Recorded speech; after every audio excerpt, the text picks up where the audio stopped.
Dear पिला माने आपण मानको स्वागत जनरल अवेयरनेस नो करंट अफेयर 2026 को। तबे प्रथम प्रश्न, which national park has been declared as India's 58th tiger reserve? केउ पार्क को बा जातीय उद्यान को डिक्लेयर करा जायछि 58तम व्याघ्र संरक्षण केंद्र हिसाब रे। राइट आंसर कोन हेचिपो? Madhav national park. तो 58 टाइगर रिजर्व ऑफ इंडिया कोठी सेटा देखा जाय मध्य प्रदेश रे। मध्य प्रदेश रे होची माधव नेशनल पार्क जोटा कि बाघ मानक पाई। Next question, what is the rank of India in world happiness report 2025? यदि 2025 मसिया देखिबा तबे विश्व रे सबठारो प्रसन्न थिबा देश हिसाब रे भारतर स्थान केते? राइट आंसर हे जिवो 118 तम। तो इंडिया रो रैंक हे जाउची 118। जिबा परवर्ती प्रश्न, which team won the ICC champion trophy 2025? Option A India, option B Australia, option C New Zealand, option D England. तेबे केउ दल आईसीसी चैंपियन ट्रॉफी 2025 निज हाथ रे आनी थिले बा जीति थिले? आईसीसी हला कोन? Indian international cricket council. तेबे राइट आंसर हे जिवो इंडिया। तेबे काहा को हराई थिला? न्यूजीलैंड को। न्यूजीलैंड को हराई की इंडिया बाजीमात करिथिला। तो मन रखिन ताको होस्ट के करिथिला? पाकिस्तान एंड यूएई होस्ट करिथिला 2025 आईसीसी। जिबा परवर्ती प्रश्न, who has been awarded the 59th Jnanpith award for 2024? Option A Vinod Kumar Shukla, option B Naresh Mehta, option C Leeladhar Mandloi, option D Nagarjun. तेबे किए 59तम ज्ञानपीठ अवार्ड पाइथिले 2024 मसिया रे? तेबे यार सठिक उत्तर हेजिबो विनोद कुमार शुक्ला। तेबे विनोद कुमार शुक्ला जे थिले जणे हिंदी राइटर थिले। आ ज्ञानपीठ पुरस्कार रे केते अवार्ड मनी मिली थाए? 11 लाख मन रखि थांतु। कैश प्राइज होची 11 लाख। तणो ज्ञानपीठ अवार्ड केउथि पय दिया जे? ओडिया लिटरेसी पय। तणो लिटरेसी भाषा भित्तिक से जेमति हिंदी राइटर थिले तणो हिंदी लिटरेसी। जिबा परवर्ती प्रश्न, which film won the best film award at Oscars 2025? Honora, The Brutalist, option C Conclave, option D Dune 2। तेबे केउ फिल्म ऑस्कार अवार्ड पाइथिला 2025 मसिया रे? बेस्ट फिल्म अवार्ड बा ऑस्कार अवार्ड पाइथिला। तो राइट आंसर हे जिवो ओनोरा पाइथिला। तो बेस्ट एक्टर के पाइथिले मन रखि दियंतु? आर्डेन बॉडी जे कि द ब्रूटलिस्ट पय पाइथिले। तेबे ओनोरा पय बेस्ट डायरेक्टर अवार्ड मध्ये ओनोरा को मिलिथिला। मोस्ट अवार्ड सब ओनोरा को ही जाइथिला। तेबे जिबा परवर्ती प्रश्न, Chandrayaan 5 mission will be launched in collaboration with which space agency? तेबे चंद्रयान 5 मिशन जो रहिछि ताहा लॉन्च करा जिबार लक्ष्य धार्य करा जाइछि। तेबे से एवं अन्य केउ एजेंसी सहित मिसिके? जाक्सा जापान रो, ना नासा यूएस रो, ना यूरोप, ना रशिया? तेबे कोटा हेछि राइट आंसर? तो राइट आंसर हेछि नाक्सा जोटा कि अछि हमरो जापान रो। तनु ता सहित से कोलैबोरेट करिकि चंद्रयान 5 को छाडिया पई प्रस्तुत हेउछंती। जिबा हमर परवर्ती प्रश्न ता पूर्वरु आपण माने देखि दियंतु चंद्रयान 1 केउ मसिया रे, चंद्रयान 2 केउ मसिया रे। तेणु एक्स्ट्रा नोट बा की पॉइंट्स गुडीको मन रखि दबा उचित। Next question, India's first PPP public private partnership green waste processing plant has been set up in which city? Option A Bhopal, option B Pune, option C Jaipur, option D Indore. तेबे इंडिया रो प्रथम एपरि केउ गोटे रहिछि संस्था रहिछि जहा कि सबु जो वेस्ट बा बज्य वस्तु मानको नै कि व्यवहार उपयोगी करि पारुछि? तेबे तार राइट आंसर हेजिबो कोन? इंदौर, जोटा कि इंदौर म्युनिसिपलिटी कॉर्पोरेशन आईएमसी करूछि। काहा अंडर रे? स्वच्छ भारत मिशन अंडर रे करा जाउछि। जोथुरु कोन तयारी करा जाउछि? Used for alternative fuel and packaging material सब तयारी करा जाउछि ग्रीन वेस्ट मटेरियल मानको नै। जिबा परवर्ती प्रश्न, who has been appointed as the new finance secretary of India? Option A Ajay Seth, option B Hasmukh Adhia, option C Tuhin Kanta Pandey, option D Bhushan Pandey. जदि हम यार अर्थ बुझिबा तेबे नूतन करी आम भारत रे नूतन अर्थ सचिव हिसाब रे किए योगदान करिसेंती? तेबे तांको ना कोन हे जाउछि? अजय सेठ, जे कि फाइनेंस सेक्रेटरी जोटा एडमिनिस्ट्रेटिव लेवल रो। जदि देखिबा head and principal adviser of finance रो किए? तेबे तार राइट आंसर हे जिवो मिनिस्ट्री ऑफ फाइनेंस तार करिथांती। हेड बा प्रिंसिपल हेइथांती। तार फॉर्मेशन केबे हेइथिला? 1947 मसिया रे। एवं तार टर्म प्लान केते वर्ष पई? 2 वर्ष पई होइथाय। Next question, Varuna 2025 is a bilateral naval exercise between India and which country? तो bilateral कोन? द्विपाक्षिक। जदि हमें देखिबा दुई देश मध्य रे होबा का दुई राज्य, तण bilateral माने होची द्विपाक्षिक, दुई तरफा। तबे होची जल रे हमर सैन्य ସୈନ୍ୟବାହିନୀର ଏକ୍ସରସାଇଜ କରିବା ବା ଅଭ୍ୟାସ କରିବା କିଏ କରାଇଥିଲେ, କେଉଁ କେଉଁ ଦେଶ ମଧ୍ୟରେ ହୋଇଥିଲା? ତେବେ bilateral naval exercise location Arabian sea ହେଇଥିଲା। କାହା କାହା ମଧ୍ୟରେ ହେଇଥିଲା? ଇଣ୍ଡିଆ ଏବଂ ଫ୍ରାନ୍ସ ମଧ୍ୟରେ ଏକ୍ସରସାଇଜ ଚାଲିଥିଲା। ଯଦି ଆମେ ଦେଖିଦବା ଶକ୍ତି ହଉଛି ଆର୍ମିର, ବରୁଣ ହଉଛି ନାଭି, ଏଗୁଡା ସବୁ ଗୋଟେ ଗୋଟେ ସ୍କିମ୍, ଆଉ ଗରୁଡ ହଉଛି ଏୟାର ଫୋର୍ସ ର ନାମ। ଯିବା ଆମର ପରବର୍ତ୍ତୀ ପ୍ରଶ୍ନ, Which team won the 2025 Kabaddi World Cup? Option A India, option B Iran, option C Pakistan, option D England. ତେବେ କେଉଁ ଦଳ won the 2025 kabaddi world cup? ତେଣୁ ବିଶ୍ୱକପ୍ 2025 ରେ କିଏ କବାଡି ପାଇଁ ଜିତିଛନ୍ତି, କେଉଁ ଦଳ? ଅପସନ ଏ ହେଇଗଲା India is the right answer. ତେବେ ହୋଷ୍ଟ କିଏ କରିଥିଲା? ଇଂଲଣ୍ଡରେ ହୋଷ୍ଟ ହେଇଥିଲା ମେନ୍ସ ର ଚାମ୍ପିୟନସିପ ପାଇଁ, ତେବେ ତାକୁ ମଧ୍ୟ ଜିତିଥିଲା ଇଣ୍ଡିଆ, ରନର୍ସ ଅପ୍ ଥିଲେ ଇଂଲଣ୍ଡ। ଆଉ ସେମିତି ଓମେନ୍ସ ଚାମ୍ପିୟନସିପ ରେ ସେମିତି ଇଣ୍ଡିଆ ଜିତିଥିଲେ, ରନର୍ସ ଅପ୍ ହେଇଥିଲା ଇଂଲଣ୍ଡ। ଯିବା ଆମର ପରବର୍ତ୍ତୀ ପ୍ରଶ୍ନ, Which country overtook UAE as India's largest source of remittance? Option A United Kingdom, option 2 United States, option C Canada, option D Saudi Arabia. ତେବେ ପ୍ରଶ୍ନଟି ଆଗ ବୁଝିବା କଣ ଦେଇଛି, କହିଛି କେଉଁ ଦେଶ ବର୍ତ୍ତମାନ UAE ଯୋଉଟା ହଉଛି ୟୁନାଇଟେଡ ଆରବ ଏମିରେଟ୍ସ କୁ ପଛରେ ପକାଇ ଭାରତକୁ ଅଧିକ ବିଦେଶୀ ଟଙ୍କା କେଉଁ ଦେଶରୁ ଆସୁଛି? ତେବେ ଏହାର ସଠିକ ଉତ୍ତର ହେଉଛି ଯୁକ୍ତରାଷ୍ଟ୍ର ଆମେରିକା, USA। ତେଣୁ ରାଇଟ ଆନ୍ସର କଣ ହେଇଗଲା? USA। ତେଣୁ ଯଦି ଆକୁ ଦେଖିବା କିଏ ଏହାକୁ ସର୍ଭେ କରିଥିଲା, ରାଇଟ ଆନ୍ସର ହେଇଯିବ RBI, regional bank of India. ଯଦି ଦେଖିବା ଅଧିକ ବିଦେଶରୁ ଟଙ୍କା କେଉଁ ରାଜ୍ୟକୁ ଆସୁଛି, ତ ରାଇଟ ଆନ୍ସର ହେଇଯିବ Maharashtra. Next question, What is the total outlay approved by the Union Cabinet for the ରାଷ୍ଟ୍ରୀୟ ଗୋକୁଲ ମିଶନ RGM? ଅପସନ ଏ 2400 କୋଟି, ଅପସନ ବି 3400, ଅପସନ ସି 4000 ନା ଅପସନ ଡି 3000। ତେବେ ପ୍ରଶ୍ନଟିର ଅର୍ଥ କଣ? ଆମର ନରେନ୍ଦ୍ର ମୋଦି କ୍ୟାବିନେଟ ଯୋଉ ରହିଲା କେନ୍ଦ୍ର କ୍ୟାବିନେଟରେ ଯେତେବେଳେ ହୋଇଥିଲା ଅର୍ଥ ପାଇଁ ସେ ଆଲାଉ କରିଛନ୍ତି ଏକ୍ସଟ୍ରା ଆହୁରି 1000 କୋଟି ଟଙ୍କା। ସେ କଣ କରିଛନ୍ତି, ଆମର ଯୋଉ ଦୁଗ୍ଧ ଉତ୍ପାଦନ ହଉ, ଗାଈ ମଇଁଷି ମାନଙ୍କର ବଂଶବୃଦ୍ଧି, ଆର ଗୋଟେ ସଂସ୍ଥା ହଉଛି RGM, ତାକୁ ସେ କଣ କରିଛନ୍ତି, ଅର୍ଥ ଆହୁରି ଦେଇଛନ୍ତି, ଯାହା ଫଳରେ କଣ ହେଇପାରିବ, ଦୁଗ୍ଧ ଉତ୍ପାଦନ ଚାଷୀ ମାନଙ୍କ ପାଇଁ ବହୁତ ଲାଭଦାୟକ ହେଇପାରିବ। ପରବର୍ତ୍ତୀ ପ୍ରଶ୍ନ, Who became the 52 Chief Justice of India? B.R. Gavai, D.Y. Chandrachud, option C Sanjiv Khanna, option D Dipak Misra. ତେବେ ଭାରତର 52ତମ ପ୍ରଧାନ ବିଚାରପତି କିଏ? ରାଇଟ ଆନ୍ସର କଣ ହେଇଯିବ? B.R. ଗଭାଇ। ତାଙ୍କ ପୂର୍ଣ୍ଣ ନାମ କଣ? ଭୂଷଣ ରାମକୃଷ୍ଣ ଗଭାଇ, ଯିଏକି 52ତମ ପ୍ରଧାନ ବିଚାରପତି ହୋଇଛନ୍ତି। କେବେ? 14 ମେ 2025 ରେ ରିପ୍ଲେସ କରିଛନ୍ତି କାହାକୁ? ସଞ୍ଜୀବ ଖାନ୍ନାକୁ ରିପ୍ଲେସ କରିକି ସିଏ ଆସିଛନ୍ତି ତାଙ୍କ ସ୍ଥାନରେ।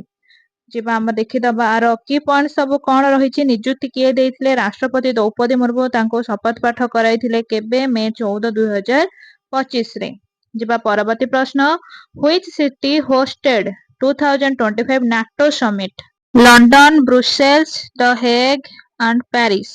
କୋଉଟା ହେଇଯିବ right answer? NATO summit 2025 held in the Hague, ଯୋଉଟା କି ଅଛି ଆମର ନେଦରଲ୍ୟାଣ୍ଡ ରେ। ସେଥିରେ କଣ ତାର ମୁଖ୍ୟ ନେତୃତ୍ୱ କିଏ ନେଇଥିଲେ? ମହାସଚିବ ମାର୍କ ରୁଟେଙ୍କ ଦ୍ୱାରା ପ୍ରଥମ ଶିଖର ସମ୍ମିଳନୀ ହୋଇଥିଲା ଏବଂ ସେ ତାର ନେତୃତ୍ୱ ମଧ୍ୟ ନେଇଥିଲେ। ତେବେ ଏହାର ମୁଖ୍ୟ ଲକ୍ଷ୍ୟ କଣ ଥିଲା? ଜିଡିପି କୁ 5% ବୃଦ୍ଧି କରିବାକୁ ସମସ୍ତେ ରାଜି ହୋଇଥିଲେ। ଯିବା ପରବର୍ତ୍ତୀ ପ୍ରଶ୍ନ, What was the primary theme of the 61st Munich Security Conference?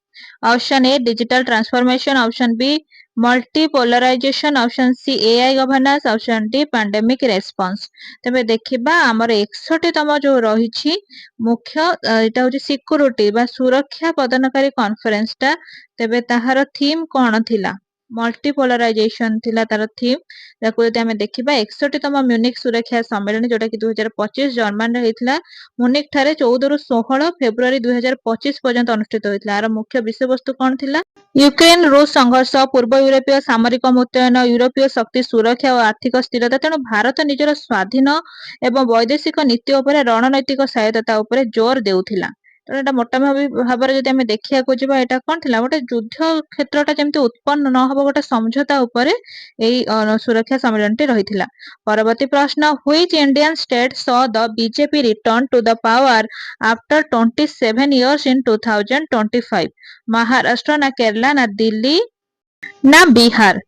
ତେବେ ଭାରତର ଏମିତି କେଉଁ ରାଜ୍ୟ ରହିଛି ଯେଉଁ ରାଜ୍ୟରେ 27 ବର୍ଷ ପରେ ବିଜେପି ଶାସନ ଗାଦିକୁ ଆସିଥିଲା? ତ ରାଇଟ ଆନ୍ସର ହେଇଯିବ Delhi assembly election. BJP returns to the power after 27 years. ତେଣୁ रेखा गुप्ता बिकम्स सीएम जो बर्तन किए हो जाइछन्ती फेब्रुआरी 2025 रे रेखा गुप्ता आसीछन्ती दिल्ली रो सीएम हेइछन्ती। Next question what major climate milestone occurred in 2025 coldest year on record, first year below pre-industrial average, third hottest year on record, option D 100% renewable energy generation। ତେଣୁ ରାଇଟ୍ ଆନ୍ସର ହେଇଯିବ third hottest year on record. ତେଣୁ ସବୁଠାରୁ ତାପମାତ୍ରା ଅଧିକ ବୃଦ୍ଧି ପାଇଛି।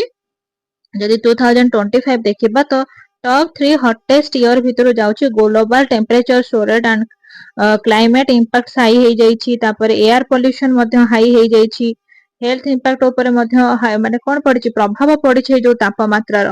ठीक से जब ओडिशा कथा कहबा ओडिशा रे हमर कोन लागू हेची क्लाइमेट चेंज बजेट कोडिंग लागू करा जायछि मन रखंतु क्वेश्चन आसी पारे। तबे जिबा हमर नेक्स्ट क्वेश्चन बा परवर्ती प्रश्न which exercise was conducted in India on 7 May 2025 operation Vijay ना सिविल डिफेंस मॉक ड्रिल ना इंडो पैसिफिक नावल एक्सरसाइज ना एक्सरसाइज शक्ति। तो राइट आंसर हेजिबो Indian civil defence mock drill. मन रखंतु सिविल डिफेंस मॉक ड्रिल अनुष्ठित होइता May 2025। Next question which country assume the presidency of the G20 इन January 2025 option A India Brazil ना South Korea ना इंडोनेशिया। कोन हेजिबो right answer केउ देश अज्यूम करिथिला G20 को माने माने किए ऑर्गेनाइज करबा पई। राइट आंसर हेजिबो साउथ कोरिया। मन रखंतु साउथ कोरिया।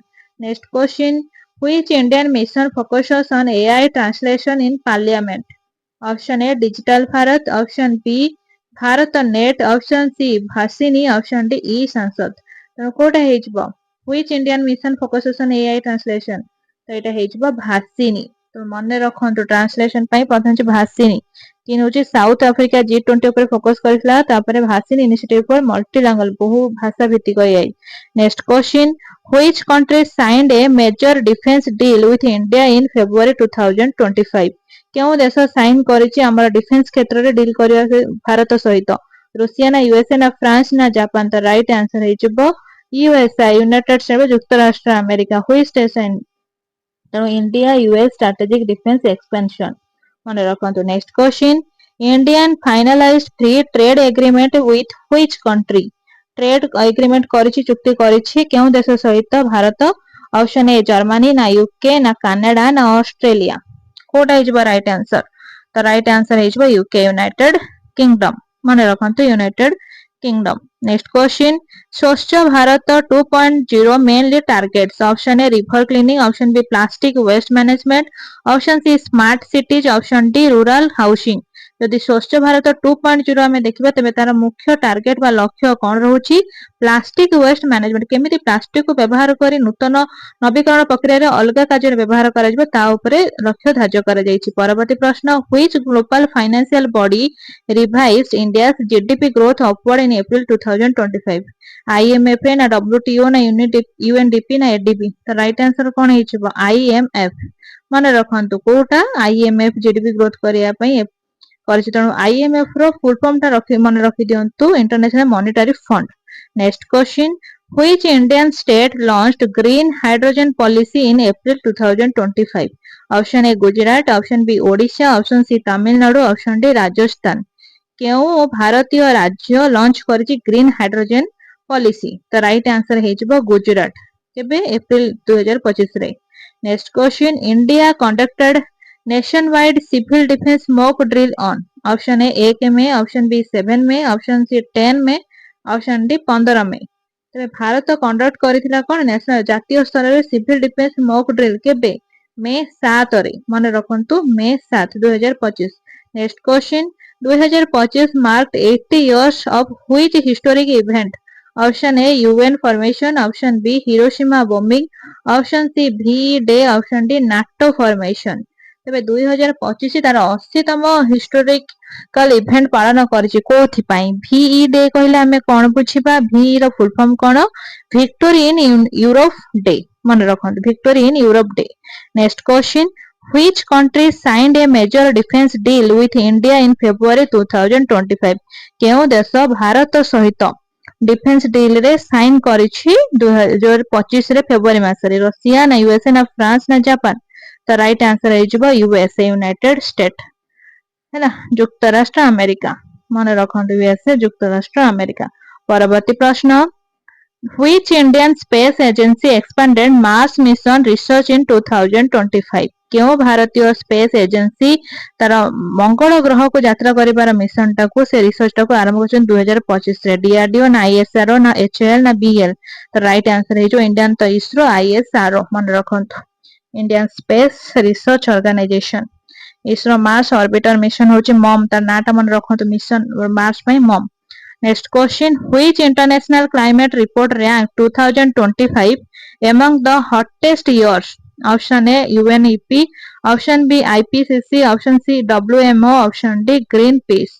कोटा हेजबा क्लाइमेट रिपोर्ट 2005 रे सबटार हॉटेस्ट ईयर बोली कि केउ ऑर्गेनाइजेशन कहिसंती WMO World Meteorological Organization. Next question, India celebrated which Independence Day in 2025? 2025 रे हमर जो स्वाधीनता दिवस गला ताहा केतेतम स्वाधीनतातम दिवस हेजबा। तो राइट आंसर कोन हेजबा 76 ना 77 ना 78 ना 79? तो राइट आंसर हेजबा 78 तम स्वाधीनता दिवस पालन होइथिले 2025 रे। परवर्ती प्रश्न, Gen Z protested in 2025 were widely reported in which Asian country? Option A Nepal, option B Sri Lanka, option C Bhutan, option D Bangladesh.